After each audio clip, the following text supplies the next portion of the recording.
नमस्कार। मैं गोपाल पोस्टा आप लोगों के सामने फिर से। ये हमारा जो टॉपिक है, लास्ट टॉपिक है इस चैप्टर का, हड़प्पा सभ्यता की देन। तो जैसे आपको क्वेश्चन पूछा जाएगा कि हड़प्पा सभ्यता की क्या देन है, तो सबसे पहले आपने इंट्रोडक्शन में लिखना है कि हड़प्पा सभ्यता जो है भारत की सबसे पुरानी सभ्यता थी। भले ही इस सभ्यता का विनाश हो गया था या यह सभ्यता समाप्त हो गई थी, परंतु फिर भी इसने भारतीय सभ्यता और संस्कृति पर काफ़ी प्रभाव डाला है, जिसका वर्णन हम निम्न प्रकार से कर सकते हैं।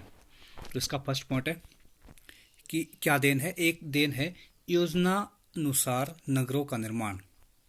कि हड़प्पा सभ्यता ही ऐसी सभ्यता थी जिसने भारतीयों को योजनाबद्ध ढंग से नगरों का निर्माण कराना सिखाया।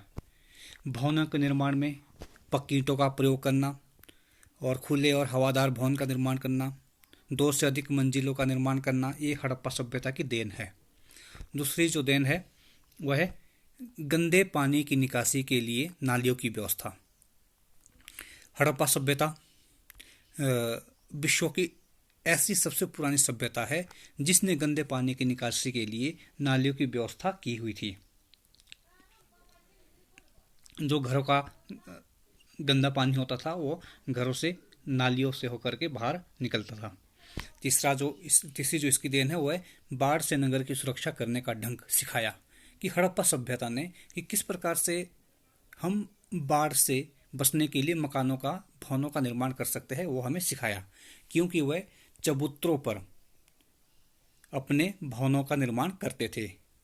अगला जो पॉइंट है नाव का प्रयोग।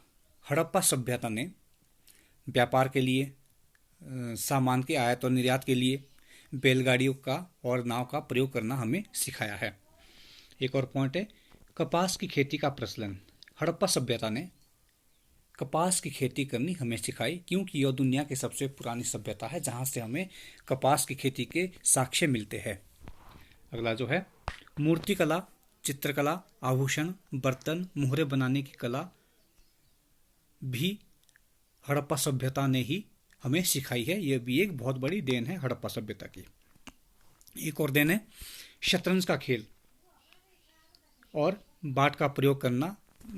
सामान को तोलने के लिए बाट का प्रयोग करना, ये भी हड़प्पा सभ्यता की देन है।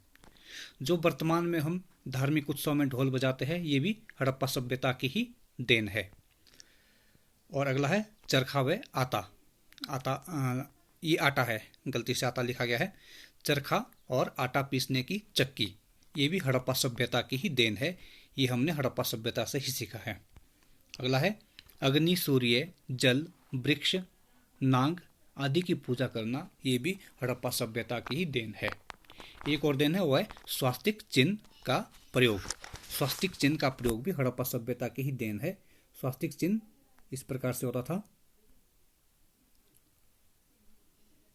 और बाद में हिटलर ने भी से अपनाया था। स्वास्तिक चिन्ह का प्रयोग भी हड़प्पा सभ्यता की ही देन है। ये थी हड़प्पा सभ्यता की देन। अगला जो है कुछ 1-2-3 क्वेश्चन और है। एक तो है अलेक्जेंडर कनिंघम कौन था। अलेक्जेंडर कनिंघम कौन था, ये क्वेश्चन आता है, तो आपने आंसर लिखना है।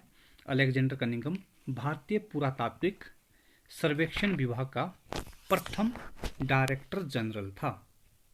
अलेक्जेंडर कनिंघम भारतीय पुरातात्विक सर्वेक्षण विभाग का प्रथम डायरेक्टर जनरल था।